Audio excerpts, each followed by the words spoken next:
This is a video response to Metal Memory. He's got a video up called Things I've Learned in the Woods, and it's somewhat gear oriented, and I think there's some very, very good information on there, uh, especially from a for the novice. It's really good. I liked it a lot, and I really like the point about what you said about not needing as much stuff as what you think you need, and also the point about high visibility uh, items to carry in the woods. Now, I would like to point out the whole firearms carry while you're in the woods.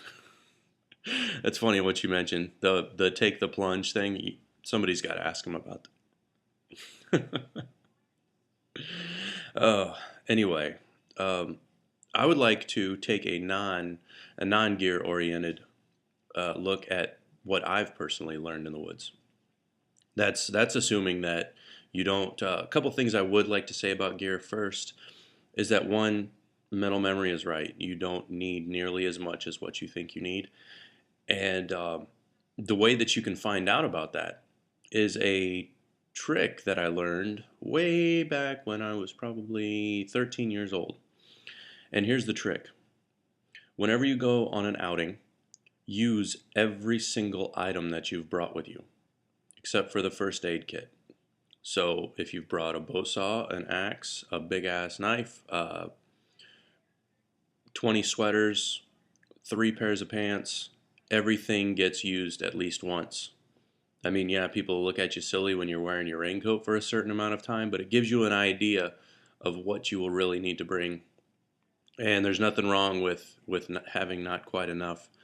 And an emergency blanket and a good quality nylon poncho will get you a long way as far as if you don't feel like you have enough warmth. But that being said, um, the biggest thing that I've learned in the woods, and this is something that I've had to think back on because, and I'm not saying this to boast, but I've been in the outdoors a very long time. Probably been camping regularly since I was about 10 years old. And I know some people have gotten started earlier and stuff like that. And later on, I've probably gone a year or two without going in the woods. But the biggest thing that I've learned is personal limitations, what you can really handle and continue to go on from, what you can survive through, how you don't need electricity, how in some circumstances you don't necessarily need fire or light or things like that. How you really will continue to go on. You don't just sort of evaporate and burst into nothing just because things get tough.